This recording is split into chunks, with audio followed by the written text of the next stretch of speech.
Hey, I'm Misty, and I read The Way Out 2 years ago. It made such a significant impact in my life that I just had to share.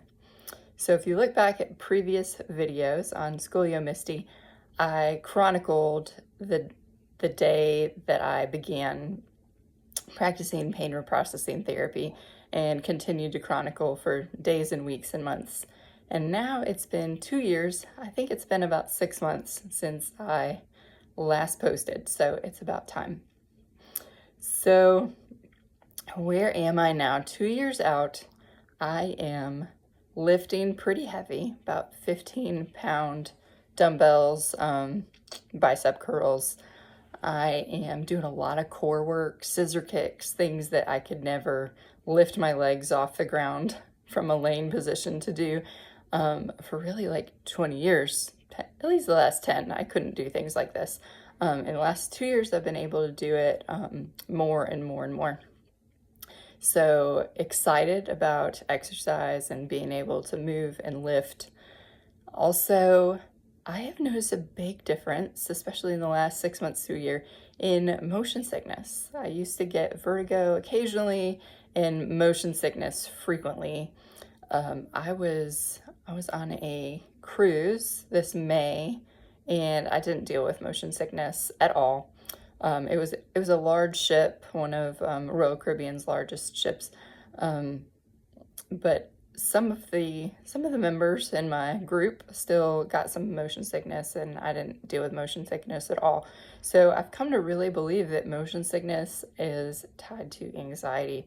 So going through pain reprocessing therapy and deep breathing and dealing with my anxiety, learning to tell myself that I'm okay, I really don't deal with motion sickness. Occasionally if I'm trying to read something while I'm in the car, not looking through the front window. But airplanes, I had a major trip to Paris recently. I didn't have any motion sickness on the plane, even when we went through some heavy turbulence, which has always been an issue for me in the past.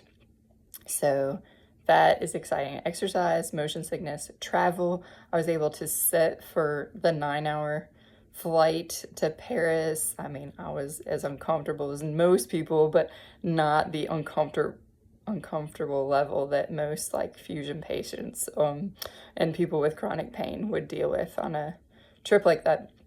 We also walked 10 miles plus every day. We were in Paris, and I had normal aches and pains in my hips and my knees and my ankles from time to time, and I would just remind myself I was okay. Like this is normal, but I did not have back pain while we were walking around. Also, I used to not be able to sleep in beds that weren't my own, and I have not had any issues on trips in the last year sleeping in beds. I can sleep anywhere now. So that's another great perk of pain reprocessing therapy. And I used to have some occasionally like ear pains and just little anxiety triggers that I would feel in my body. Yes, I did have this before I started reading The Way Out. And those, although they come occasionally, I'm able to acknowledge them.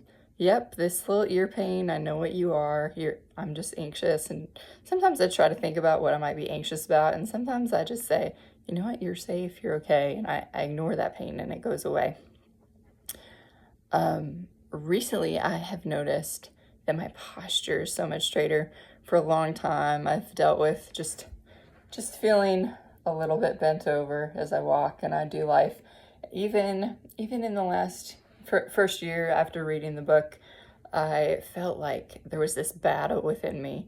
Am I supposed to try to walk with good posture, even if it's a little painful or uncomfortable, and eventually it will get better? Or do I just let it be and be who I am? And will the posture increase as the pain decreases? And that has been the ticket, I think, for me, as I've thought about pain reprocessing therapy less and less and less, thought about chronic pain less and less and less. My posture has just improved. And I'm sleeping better. When I first started reading the book, I went through a lot of insomnia, and just, yeah, night waking, racing thoughts, just couldn't get back to sleep. And I'm not in fight or flight anymore. The book kind of kicked me into fight or flight for a good few months. I am definitely out of fight or flight, and I'm sleeping great. I'm more comfortable at night. I went through a phase before I read the book where I couldn't even roll over in bed without pain from side to side. And so I'm comfortable rolling in bed, I'm comfortable moving, and I'm sleeping pretty solidly most nights. I had talked before about pain with bending and loading the dishwasher and the clothes dryer. Those were some of the things that really prompted me to read the book. Like, oh no, my pain is getting into my normal life. I can't do the things as a mom that I need to do. And I can comfortably load the dishwasher, and I can comfortably load and unload the washer and the dryer.